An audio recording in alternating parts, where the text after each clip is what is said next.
are so excited to welcome to the Kelly Alexander Show award-winning choreographer Tina Landon in full effect. What? I can't believe finally we get to meet in person. I will say to everyone that you showed up to Montreal and did me a huge favor by coming here, so thank you so much for doing this. Well, thank you for doing this project because it's pretty amazing. Awesome, very good. So we are doing the Velvet Rope 20th anniversary, and we've been speaking to the people involved with the album, with the tour, and Tina, obviously a huge part of the Velvet Rope tour. You always tell me it's your baby. It was my baby. It was your baby. So we're going to get into that, and I do want to mention just off the top, especially because we're on camera, we usually do these interviews by audio, that we want to dedicate this to Michael Andrews. Absolutely. Who was an amazing dancer, chosen by Tina and Janet and Renee to be on the Velvet Rope, and sadly passed away in 2017. So Mike, this is for you. So we're going to start with the Velvet Rope. And first of all, I guess I'll start just back a little bit before that, where I guess the last project you had done with Janet was Design of a Decade and the Runaway CD and the video. And the it's like, don't confuse me. I'm already confused enough. But like, was there a long period, I guess it was like a year or so, where you were not with Janet, where she was, I guess, on break pretty much before you got the call for Velvet Rope? It was a long time, but we were always still hanging out and doing things, and I was still doing other jobs, working with other artists. Mm-hmm. So I'm sure for the fans it was a very, very long time, but for us we were constantly playing, and then still, like, we would go to shows like Cirque du Soleil, and we would try and find some type of inspiration and still talk about the next gig and the next gig. And so it always felt like it was a continuous movement all the way through until the album was made. Now, when it came to the album, were you a part of that process? Like, did you know she was heading into recording? Like, were you with her? Because I know during the Janet album, you had been with her for some of the recording sessions, right? So yes. I remember falling asleep in the studio. I was falling asleep and eating, and we were always in Minneapolis, it felt like, in the freezing cold. So I wasn't, necessarily from beginning to end, but I felt like, and that's part of why I call Velvet Rope my project, or my baby, was because I felt like I was there at the very beginning of, like, drum tracks being done and ideas being thrown out, and for me, I was like, oh yeah, that's cool. But once you start to actually get pieces of it, you're like, oh my God, this is amazing. And the sound was so different at that time, which I'm sure we'll talk about later, but it was refreshing, and you're going, it was almost like, that something amazing is being developed and being nurtured, and it's like you can't wait. It really is like a baby. You're like, okay, this is the inception. I can't wait to see the finished product. Now, talk to us a little bit about, because Janet's been very open about the fact that she went through like an emotional, tough time leading up to Velvet Rope, which is why I think Velvet Rope is the way it is. Mm-hmm. I mean, she talks about it in the song You and a bunch of other songs. As her friend, knowing that you were hanging out with her, did you know, with her going through this rough time, first of all, did you really know that she was going through such an emotional, rough time? And did you then expect the album to sort of really reflect what she'd gone through and what she was trying to move through and push through? Not really. Even though she's very open about it now, that a lot of that stuff was very private. Mm-hmm. I mean, there were days when I would know she was down or sad or, maybe just under the weather kind of. Yeah. And I was pretty self-serving at the time. I'm like, oh, well, okay, well, if you don't want to work out, we don't have to, not really like, oh, something wrong? Do you want to talk about it? I was like, all right, well, see ya.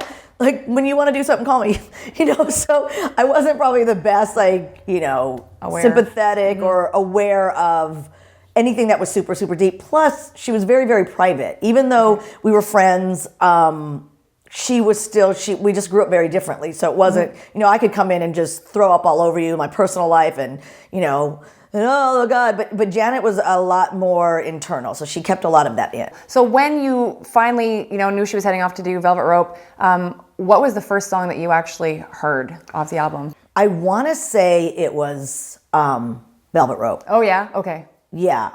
That was the da-doo-no-no. Yep. Dun-dun-dun-dun. Because that was you. That was you. Oh wait, that was you. Yeah. What was the underbeat for Velvet Rope? I can't remember, but it was either that one or You. Okay. Because I knew that the riff from You came from Cisco Kid, because that was one of my favorite songs. I went, wait, what's happening? I know the song, but I don't know the song. It's different. And so it was either that one or Velvet Rope. But I think I was kind of listening to them both side by side. Were you already starting to think of moves? Did you know that you were going to get the project? Yes, I did. But I never took, and I still don't take anything for granted. I think, every artist, it's their face that's out there, it's their project, it's their life. So at any moment they could change their mind. And even though we were friends, I thought she might decide, hey, this song's gonna go, I want somebody else to do this song or something. And I kind of felt like that with Janet too. People would say, were you freaked out when you were doing this big tour? I'm like, I never looked back. I never looked to the finished product. It was like, what was next on my table? Like, okay, I know I've got to do this, I've got to do that. I don't have time to go, oh my God, I've got to do this whole thing. It's like, no, what's next? Okay. So, yeah, so I knew I was doing it. And yeah, a lot of times when I would, when you grabbed me immediately, just from that underbelly of the yeah. I was like, oh my, look at my body. That's what happens. Like when a song, Shakira talks about hips don't lie, but it's true. Like your body doesn't lie. When you're a dancer or choreographer and you fall in love with a piece of music, you cannot stop your body from grooving to it. For me, that's the first thing that happens. And then the second thing is the lyrics. So a lot of times I would hear the track first and not the lyrics. And for me, for that album, I just felt like everything was so on point. Like lyrically, musically, it was a choreographer's dream. It was candy. You know what I mean? It was pasta. It was all my favorite foods. It was just right there, and I couldn't wait to get to each song. Wow. Now, when she decided that "Got Till It's Gone" was going to be the first single, is that when you got the word go? Like, get going? Well, that one's funny because I'll never forget. I was standing in my house.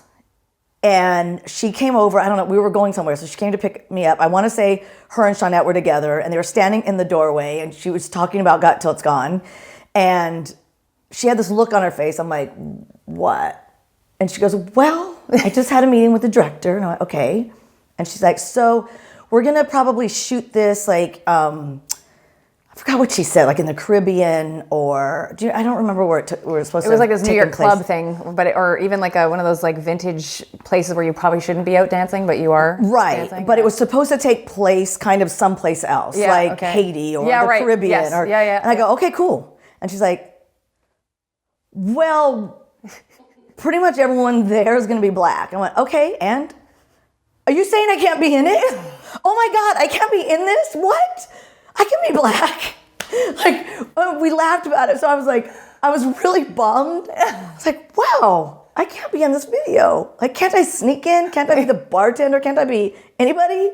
And she just kind of gave me that look like, I went, dang it.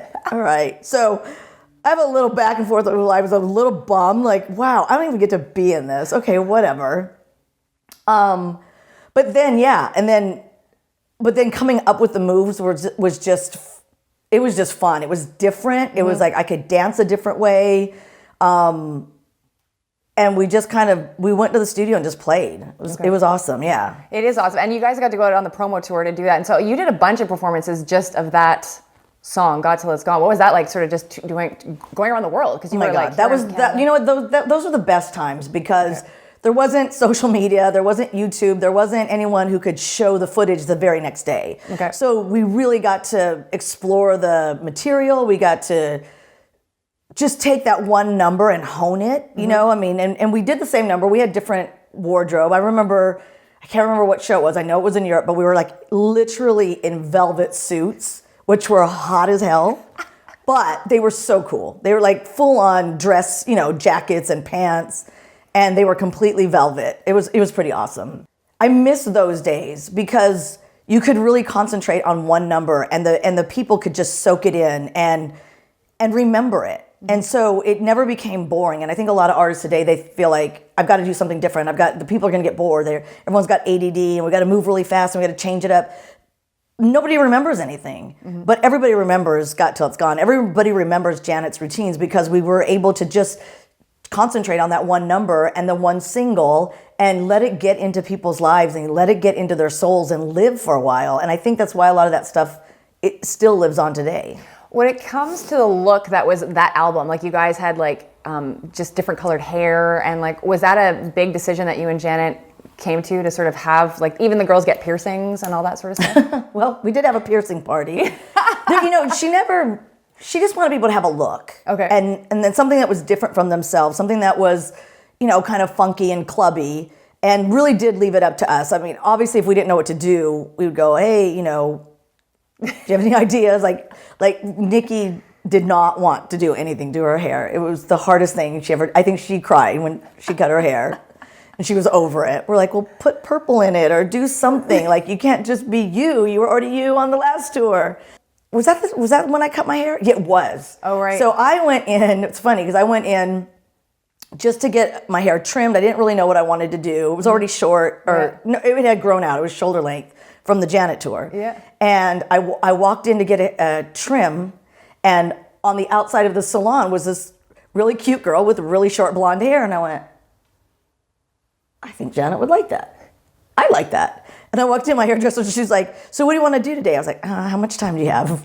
I said, I think I'm going to do the blonde short thing. She was like, what? Because, that's a hairdresser's dream. Like, let me just completely do it. So Janet loved it. A lot of it, it wasn't forced. Mm-hmm. It was like, I want you to find your style. And it's funny because Janet's funny. So if she doesn't like something, she won't ever say she doesn't like it. So if I say, hey, what does this shirt look like? She goes, well, do you like it? I'm like, oh my God, you hate it. You hate it.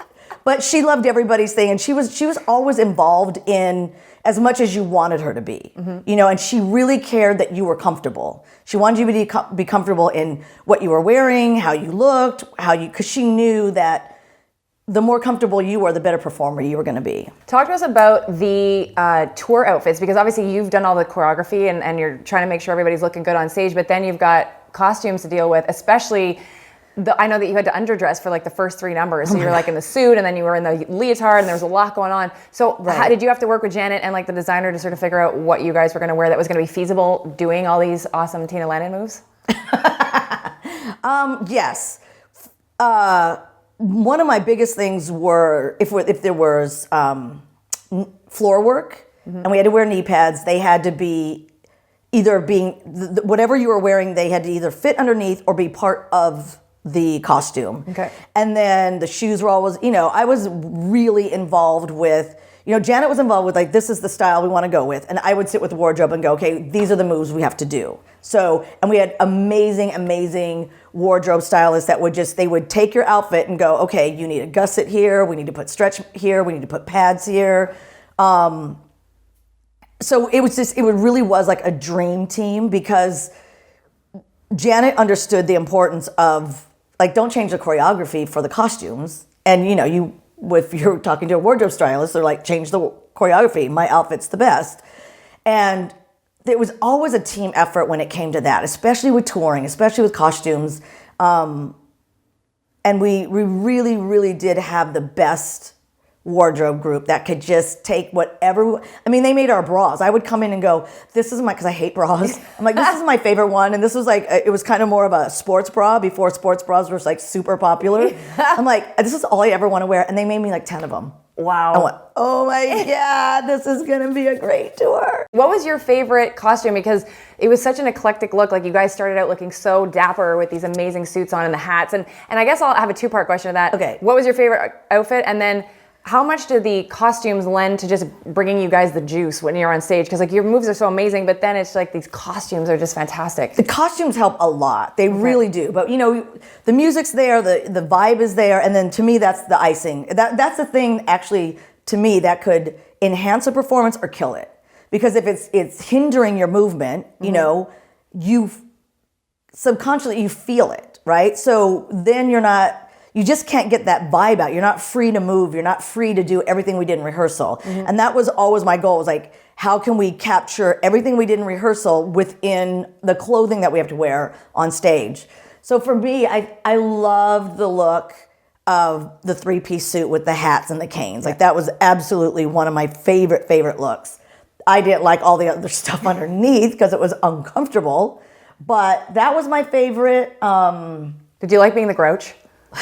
The whimsical section. Some nights. Okay. Because, it was just a lot going on. It's a lot going on. And, you're out there being grumpy and everyone's going, Janet. I'm like, oh, okay. But it was great because I had a mask on, and if I was really not feeling it that night, not the crowd, but just, some days you're just not feeling it. You're just in a bad mood for whatever reason because you're a girl. Yeah. So it was great to just be able to be under my mask going,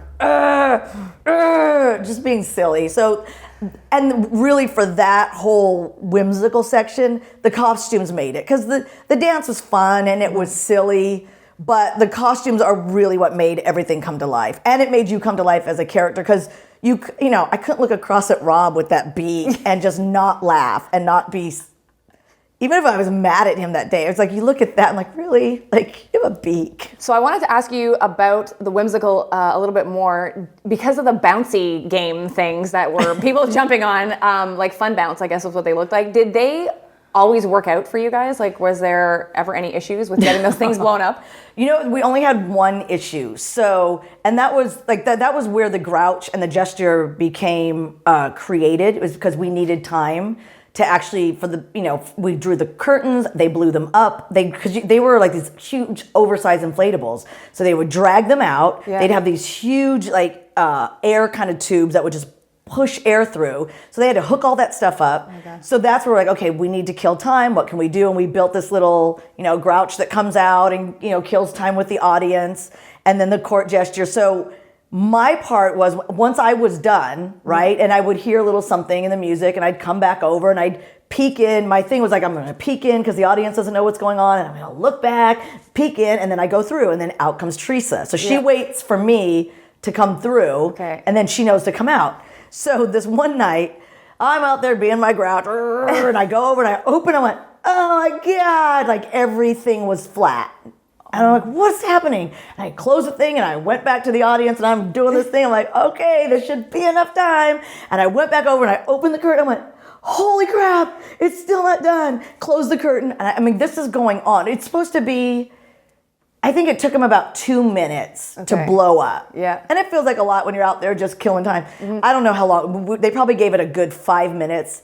And by the third time, I look back and like everything's getting dragged away. It's like the Grinch who stole Christmas. Like all the set pieces are getting dragged away. Like we've got to go. We've got to move the show. Yeah. They're not blowing up. Something was broken. Oh my God.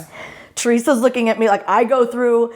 I'm like dying, and all the dancers are waiting. Like, what are we gonna do? I go, we're just gonna go dance out there and pretend we have something to dance on.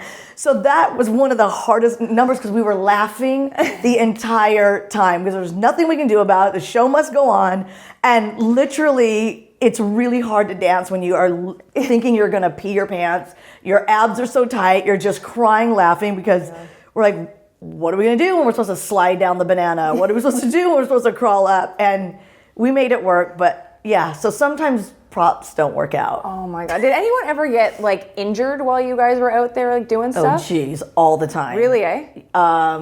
Yes. I was injured all the time. Okay. But it was nothing major. Like it would be painful and I'd ice and, limp off the stage, but it was more like a pull or something. A pull or a contraction or something like that. That happened to me once because I was wearing a knee brace and a knee pad, and it was for you, and we're squatting or bending on those skateboards. Yeah. So as I'm pushing, I went to get up, and like the blood circulation, I was like, oh my God, I've broken my knee. I'm like stumbling off stage. One night though, Rob did, it was during the whimsical. Okay. All of a sudden we're dancing, and all of a sudden he runs off. I'm like, where is he going? And he didn't come back. And I went, uh-oh. Oh, no. And we thought he had torn his ACL. We didn't know. No one would tell me anything. It's like, there's still a half a show to go. But meantime, while he's off getting ice and in the back room, it's not like basketball or sports where you just send somebody else in. I'm back there going, Teresa, change. She was our swing. I'm like, put on this. You're doing Rob's part from here on out until he comes back. Wow. And so she's got to go, like, what's Rob's parts? Where's my costumes? What numbers am I in? Like it happened like that. Yeah. One time, it's not funny, but I don't know why I laughed. Anytime Shawnette got hurt, I laughed. That's what happens when you're friends, right?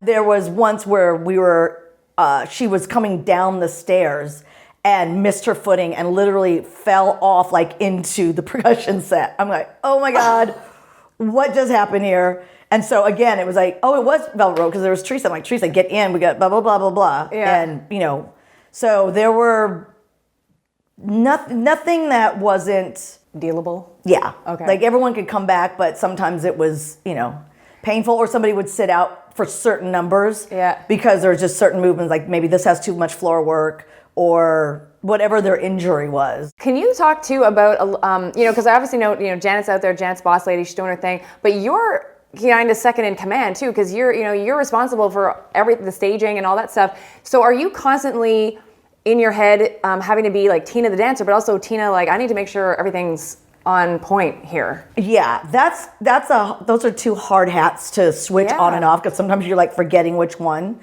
In the beginning, it's really hard because I've sat out so much and taken so many notes that when I'm trying to throw myself in at the beginning of the tour or the beginning of rehearsals, I literally have both hats on at the same time. So and so do the dancers. So as I'm dancing, maybe I'm looking to the left and somebody's looking to the right when they should be looking, and I'm looking at them and they're like, ah! Like she caught me. Or anytime somebody would mess up, they'd look over. I'm like, why are you looking at me? Like, I'm on stage with you. You cannot do that. I see you. I know you messed up. I took a mental note. But then in doing that, now I'm messing up because I'm not present. I'm not in it. After once, and then when I start messing up, I get mad at myself. So I'm like, okay, you've got to take that hat off. The dancers will take care of themselves. There's plenty of videotape.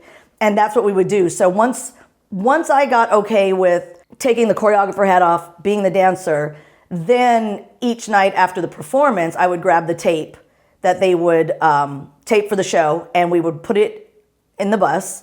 We'd get our food and we'd sit down. I'm like, notes. Rob, blah, blah, blah. I'm telling you again, Teresa, and every single show we had notes. Yeah. So you did like post-game wrap-up? Completely. Wow. That was normal to me. Great. Because you can see a tour from day one and a tour from the last 100th show or the 50th show, whatever the last show is, and it should be better. It shouldn't be worse. And there's a lot of tours you go where like that it's just sloppy because there's nobody there keeping track. There's nobody there keeping it nice and tight. So for me, that was just, I was a strict person about being clean, and because that's when that was my vision. That's the way the choreography needed to be and needed to stay. Yeah. And little things start, people start feeling like, oh, I want to do this tonight. Oh, this feels better. It's like, no. You don't get to do that. So that was my job, was to keep, so everyone just knew, like, okay. Most of the time they knew when they made the mistake, so I didn't feel like I had to keep reiterating that. I'm like, I know like, it was a mistake. We all make them, That must have been such a comfort to Janet, though, knowing like you always had her back. You know what I mean? Like making sure on stage was happening while she's trying to be Janet. Yeah, she had notes too, though. Did she? Yeah. Oh my God, that's only awesome. if she started making mistakes and not realize. I'm like, like you're not with the rest of us on that section. And it was always okay because she's Janet, she could step out. She's the star, so it was fine. Yeah. But there were times when she would have questions like, it just slipped my brain. Like, what is that move? And so she wasn't immune to being corrected. Talk to us about Rhythm Nation, because obviously on that tour you brought out the nunchucks, which were crazy and everybody lost their mind. And so tell us how the idea came to use those. And then also I heard that Janet took herself out one time and didn't do them for a while. Is that true? Yes. Okay. So I just, that was my third tour. It's like, okay, we're not going to change the choreography because it's a statement, and it really does go with the whole vision of what Rhythm Nation means and what it's always meant and how it was developed. So I wasn't going to touch that, but it's like, okay, but how do you make it new? How do you punch it up for the fans? And I'm a huge, huge fan of martial arts. And I love props. They just add something all the time, right? So I don't know, it just made sense. It's like, okay, well, this is military, this is sharp. How can we take it up to that next level of still being tough and aggressive without being bullies, right? So that was just my quick go-to. And I went, ooh, this could be fun. And I thought, worst case scenario, the dancers can't get it, because they're not easy things to learn. No, not at all. And we weren't trying to be perfect martial artists. We were just trying to we were trying not to kill ourselves, really. So, but they make some, foam ones. So I brought all those into rehearsal. I just went and bought them. I'm like, let's just try them. Everyone's like, what is this? If we just look like kids in a candy store, we're all playing, we don't know what we're doing. And that part was great because I was able to develop the music with Rex at the time, right? We were like, okay, this is what we're doing. Come and look at it. I need accents on this stuff. And that's one of my favorite things to do, is like how to be involved with creating the music around the dance. And so I did have one move in. I ended up taking it out because I knew somebody was going to break their neck. But it was where we had them and we jumped over them. Oh, wow. Okay. But then Janet put us in long trench coats. I'm like, dang it. That is one time you have to change for the wardrobe, because like those are dope. Like, They were I'm really, like, okay, I get it. So I had to take that move out. Janet was scared of literally tripping herself and falling. And so we would be like, we are a part of the Rhythm Nation.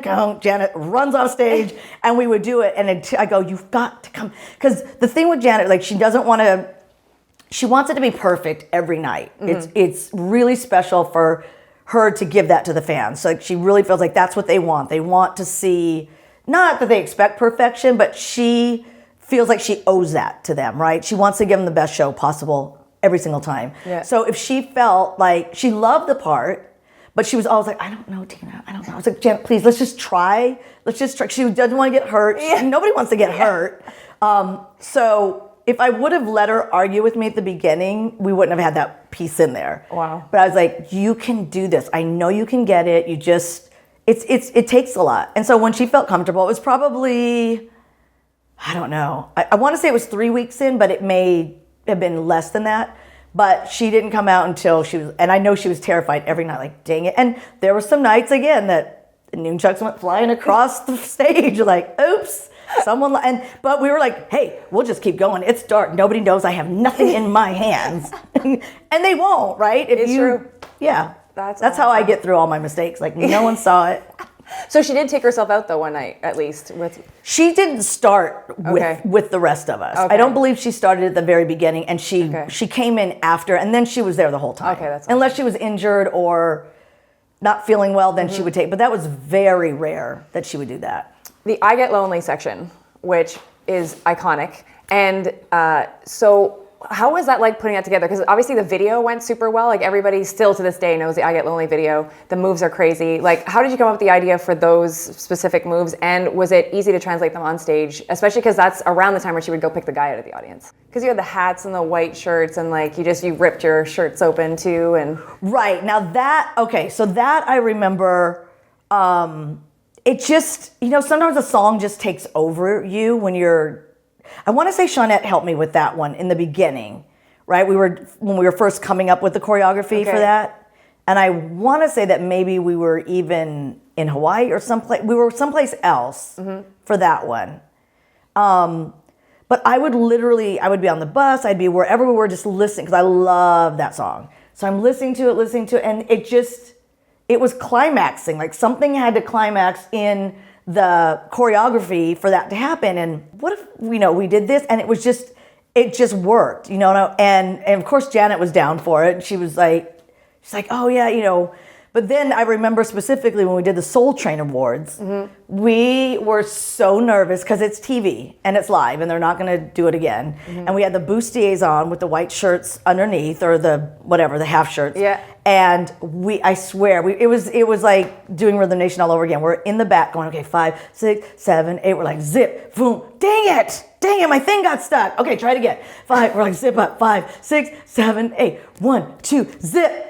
Everyone good? Like we had to rehearse that over and over and over because we didn't want to be the one out there with the bustier still on while everyone else is out there in their sexy bras or struggling. You're supposed to be sexy, and this isn't sexy when you're struggling trying to take something off.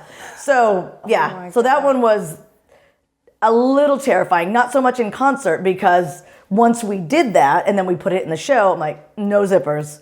We've got to rip it off. And they had these big buttons, and again, we had the best wardrobe team on earth that made it easy to get it off each night. I have to bring you back to, I guess not long into the tour, like the third or fourth song in, Janet took that moment where I guess it was after If even, where she stopped and like you guys were off stage like getting I guess ready for you. And she just stared off into the crowd. And like, I remember being at the Detroit show and I was fortunate, I had front row center. I just remember turning around to just feel what she was feeling. Like, because it was like 14,000 people just going bananas. Right. And like knowing that you're her choreographer and knowing that you helped put the show together, was that like a bold, ballsy move on your guys' part? Because everybody loves Janet, so I would have never thought nobody would have applauded or whatever. But like she literally stood there for like a minute, and just like I can only imagine what that must have felt like for her, getting that love and the power of the crowd. Oh, I can't even imagine. Like seriously, I don't even think, I mean, some nights it went on forever, and I think she just fed off the crowd, because it is really powerful and it is bold. Like I actually never thought about like people not applauding or going like waiting, like that would have been horrible. And for us, I mean, literally, we are backstage going, because we had just done Velvet Rope. Velvet Rope. Yeah. Then we, like, literally, as the lights go, I mean, we are ripping clothes off, right? Yeah. We're backstage. I'm trying to get water. We have all of our stuff set up, ready to just, and you have people there helping you. They're taking off your boots. They're giving you a mask. And I'm like, hold it, Janet. Just hold it. Like, we're sitting there breathing. And we always knew, like, because as soon as the lights go out, like, we have to get back out there. And she has no idea how much time we need. She's literally feeding off the crowd. So some nights it was, okay, we're good. You can shut the lights off. Stop staring. We're good. Let's go.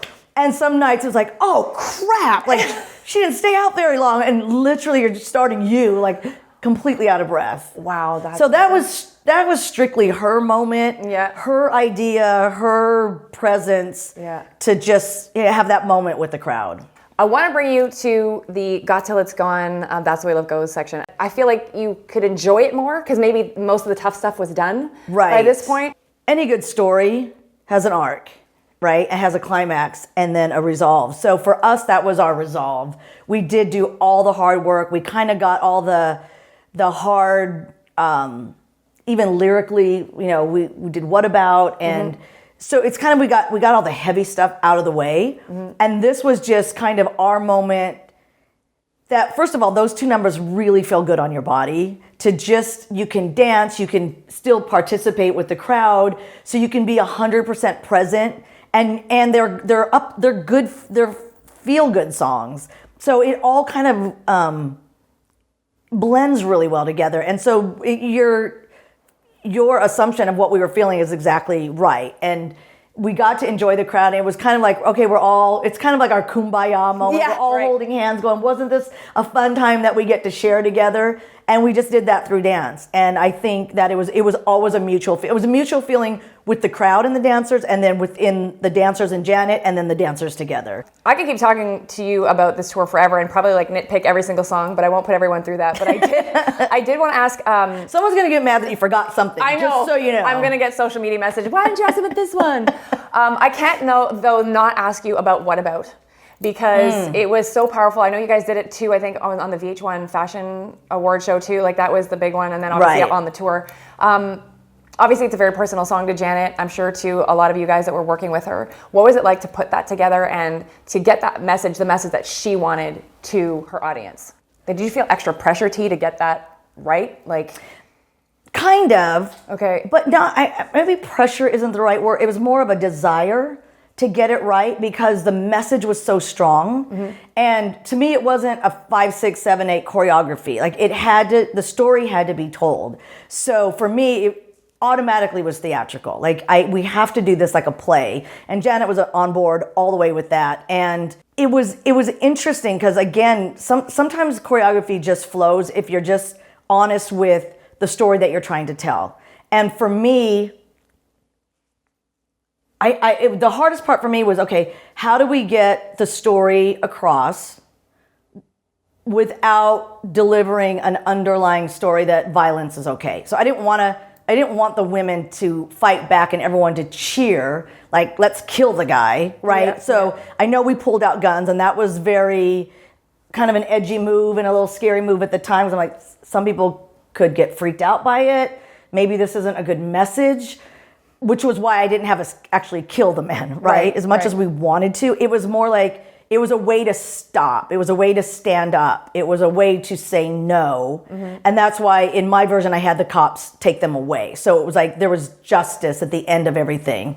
That was a hard number. Sometimes I would come off crying. Okay. Now, and I'm blessed to have never really have been in a relationship like that, thank God. I'm not saying I didn't grow up fighting with boys. Yeah. But that's a different thing, right? But there's also different kinds of abuse. So there's emotional abuse, there's manipulation. And so for me, I wanted to tell the story that it's not okay. You have to stand up. It's never going to go away if you don't stand up. And I can't tell you how many times, like at the time I was just thinking about how do I get the message out, from inside out. But I never really thought about how it was going to affect those in the audience. So there would be some nights that in the middle of my performance, I'm going, oh my God, there's probably somebody here with their significant other standing behind them who's going through this right now. And it was interesting. I could see women crying, and I could see men really uncomfortable. There were some men that were uncomfortable because that was their sister or that was their mom, and then there was the men that were uncomfortable because they were the ones doing it. Wow. And so there were nights that I came off crying.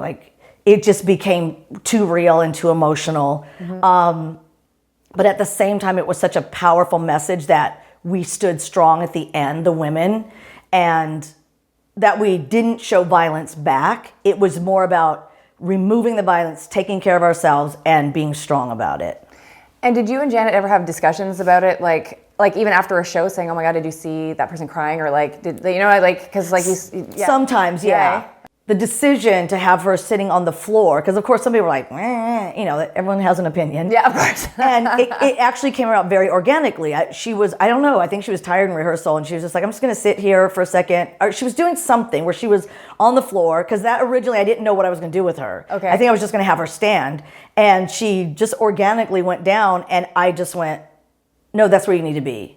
And she's like, really? I went, absolutely, that's where you need to be. Because you're allowing the theatrics of the stage to come alive, but without diminishing yourself. She's still the voice, she's still the power, so she's still big. And the beauty of Janet is that she doesn't have an ego. She's gonna say, okay, if you think this is right, I'm going to do this here. It's not like, well, I'm not gonna be small on my stage. She's never that person. Wow. Which is why being able to create what you want to create with her is so free and so open.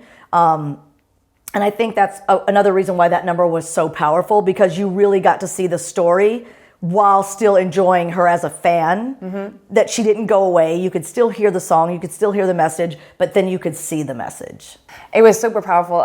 Just so many elements. I think that's why that tour was so magical and special. And introducing or speaking to the other dancers that I've interviewed for Velvet Rope 20, everybody just says, even if I can quote twice, he's just every bit of it was magical. Every bit was magical. I wanted to ask you too about the dancer introductions, near the end. I know you've been on tour obviously with Janet twice before that point.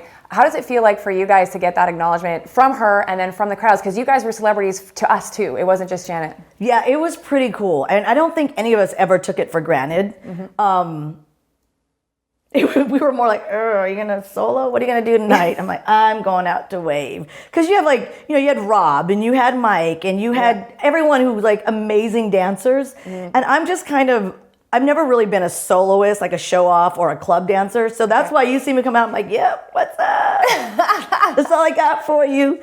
Now, if you give me a minute to put choreography together, I might do that. But I was like, no, let them, they can do that. And, and Teresa's out there doing entire routine because she has to get out of her system. She didn't get to dance that show.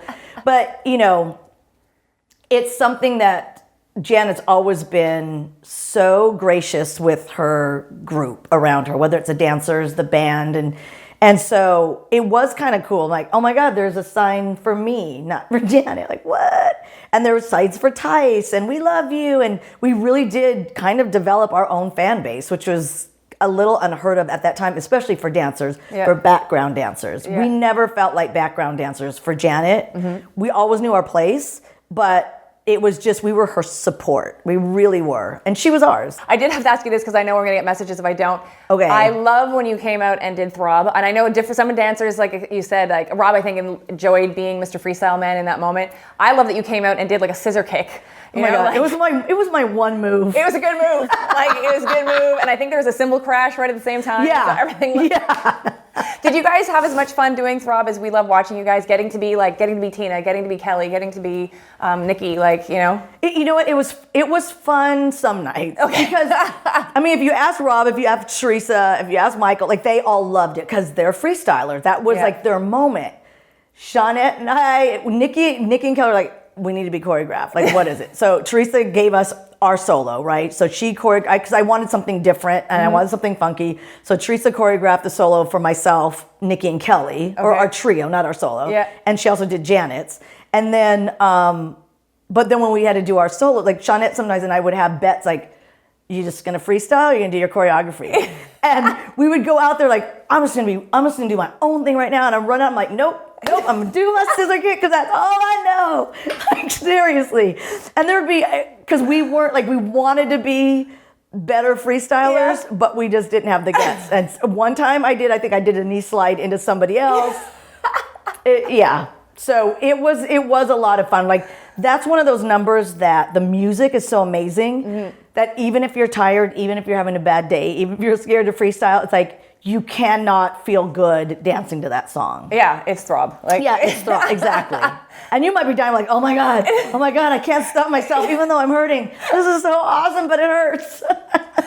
and Rob, I don't know how he didn't die. Doing the crazy and the scissor, he had his own kind of scissor that's kick. Rob, though. That's his comfort zone. Wow. Yeah. And then he would just be the last guy off the And stage. we would love that because for us, for the choreographed ones, we would love to see what was happening. It was our own dance circle every single night on stage. We knew Rob was going to do something different. We knew Michael was going to do something different. Yeah. And we would just look at each other going, no, we're good, right? But it was all the excitement that you saw was like hyping each other up. That was real. That was our nightclub moment on stage. I think that's why part of the reason why we loved it so much, because it was getting to see you guys be you. Right. For lack of a better word, instead of just information or whatever. So cool. Now, I did want to ask you as well, on this 20th anniversary of Velvet Rope, what do you want to tell the fans? Because we love you. It's my dream come true that you're hanging out with me, getting to do this interview. So, and the fans are still with you. You know what I mean? 20 years later. I just want to say thank you because, again, we never, you're young. You're not thinking about how long, if anything's going to be your legacy or if anything's going to live on. And especially being a dancer, we tend to go from job to job to job to job. And Janet's still Janet. She's doing the next album, but she's still Janet. So her legacy will always live on. Mm-hmm. So you don't really think about that sometimes as a choreographer when you're doing pop stuff, right? Because it's different than theater where some of that stuff lives on for years. So for me, it's lived on because of the fans, because of the people who we touched, and they touched us back, and they have loved this era of music, and they've started these, Velvet Rope groups and the Jan Fam and all these wonderful groups that I'm like, wait, you want to learn what? I'm like, don't you guys know that already? So this whole movement of wanting to learn the choreography from that time, really at the beginning, I was like, what? No, you don't do that, right? And they do, they want to learn it, and it's not, it's because of this deep love that only a real fan can have. And I don't think there's a lot of real fans anymore with music because it's so fly by night. Mm-hmm. So to the fans, I want to say thank you for keeping this alive and preserving this for all of us, but especially for me because I don't, I still have a whole box full of stuff that fans have given me from the tours, whether it's a card or a little teddy bear or a sign or a sweater, something. I still have all that, but that's in a box. The fans that are texting and emailing and just constantly, I don't know, just showing love for this project is something that I can't compare it to anything else. I know you've spoken to Janet recently, but I did want to ask you specifically for Velvet Rope, what would you say to her on this 20th anniversary? Because again, the album was seminal, that tour was seminal. I think, and you would know as a choreographer who has worked with the Britneys and the Rihannas of the world and the younger acts that have come up behind her, I really think they were affected by Velvet Rope. I'm sure some of your jobs that you got after was because people Tina did Velvet, and I want something like that, or her to take me to the next level too. So what do you want to say to Janet with regards to 20th of Velvet Rope? If she was here, I would be like, can you believe what we did? Wow. Really, because I don't think she has any idea either. Like, or she does now because she's gotten so much love but I think, there was a moment when I just saw her recently where it was unspoken, but it was that feeling of like, can you believe what we did? This is really awesome. That's awesome. Yeah. It is awesome. And it's also like something that we got to share. Yeah. It's one thing to be a performer on stage and do maybe your favorite song, but when you get to experience and share something this huge, and it really is massive, and everything that came with it really is like, wow, we did that. And we did it together, and we did it as friends, and there was so much love, and we did it as family. Like, how blessed are we? So I have to bring you back to this because I feel super grateful that we managed to time this interview, that you were able to do this big surprise performance at the Hollywood Bowl with Janet in early October. And I'm so happy that I get you after it because now I get to ask you all about it. So first of all, how long in advance did you know that there was going to be this special Bring the Dancer Back reunion? I found out the Sunday before. So 1 week, pretty much. It was pretty on much. Sunday. Okay. Yeah. Okay. Yeah. And was this like super shocking to you? Like, did you have any clue that this might ever happen? Zero. Had no idea, no warning, no nothing. I got a call from Jaime, who's her president of her company, and he left me a message because normally on Sunday nights I'm next door with the neighbors, having a little drink on the porch, and I didn't answer right away. So I'm like, what? Because my first thing was, is everything okay? Yeah. Like, why are they calling me? Is something wrong? And then so I just kind of waited, like, maybe it's just something silly, because he just left me a message like, please call me, it's concerning Janet, and or regarding Janet, not concerning. Okay. Okay. So then I called him, and that's when he said, Janet wanted to invite every single dancer that's been on tour to come and perform with her on stage. And I was like, oh, okay, great.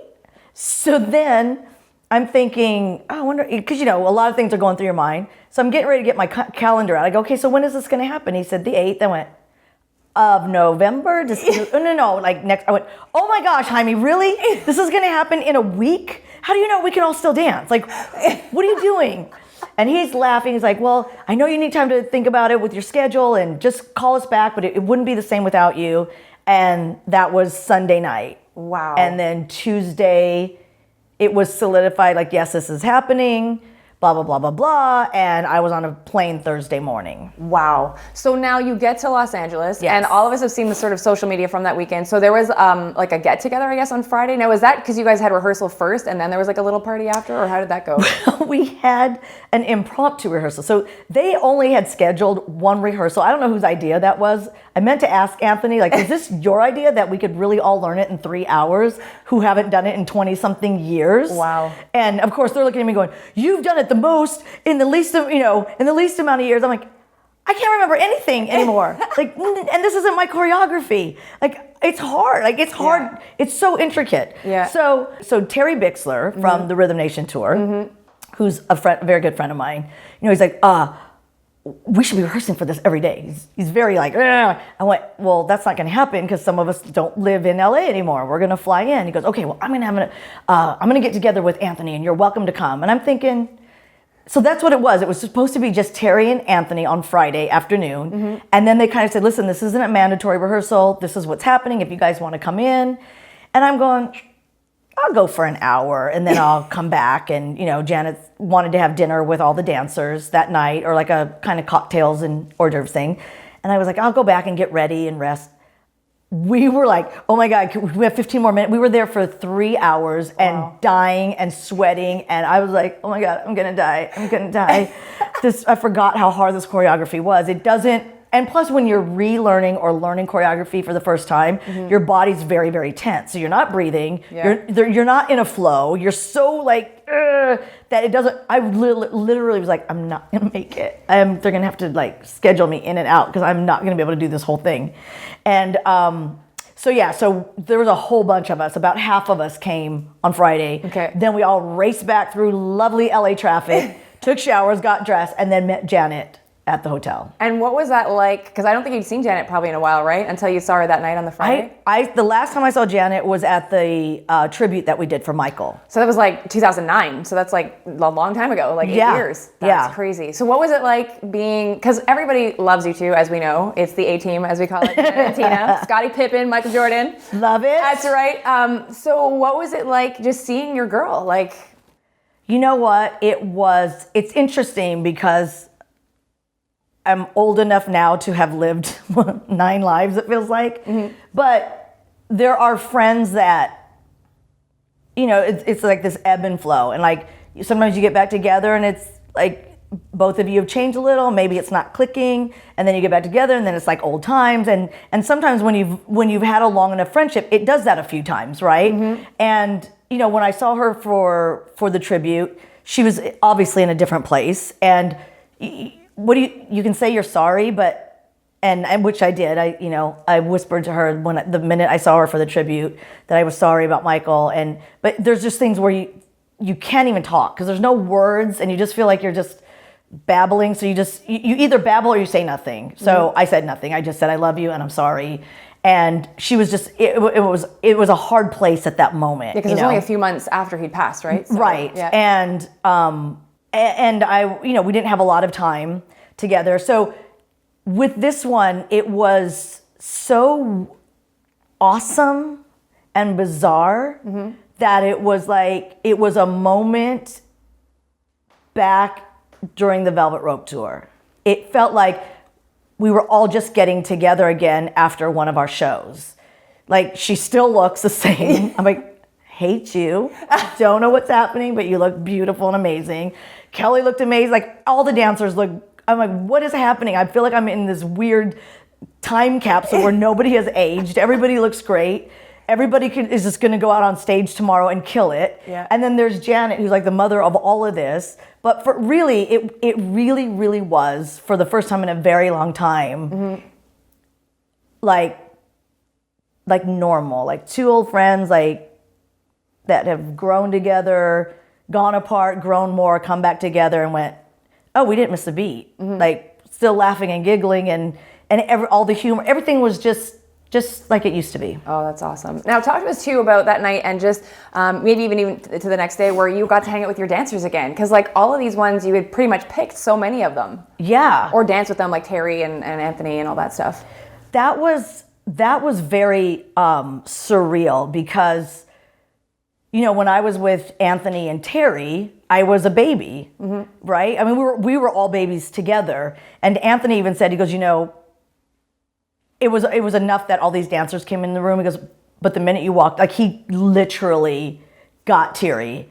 And I wasn't even expecting that from Anthony, and then that made me teary. And then like half the time during rehearsal, like I'm looking over, Kelly's crying, like Teresa's screaming because that was like her only emotion. She's just like, ah! Like the whole rehearsal, because it really was that big and amazing. And the beauty of it is that we knew it. A lot of times, like we've spoken before, you're doing it. It's a job, and your family and your friends, but it's a job, and you're going from one city to the next to the next and next, and you get complacent. You start complaining about, and you lose the blessing that really what you have in that moment. And so a lot of times when you talk about blessings, you're talking about in the past, but we were all in the moment going, "This is amazing. This is a blessing. Nobody gets to ever do this." And we literally held on to every moment from the day we arrived in town through, I think we're still reeling over it now, but we knew what that was. Talk to us about being on stage and just what it felt like to be, because I think you were over 30 dancers, right? Like doing, yeah, that was crazy. Okay. There was a couple things that happened on stage. Once, of course, I'm terrified, like, because I didn't want to do the knee stuff because my knees were really bugging me. And I knew, I've done this long enough to know, okay, how to gauge it. I was like, I'm going to do it once at the sound check and then I'll know. Did it once at sound check, it worked. I was like, yes, got this.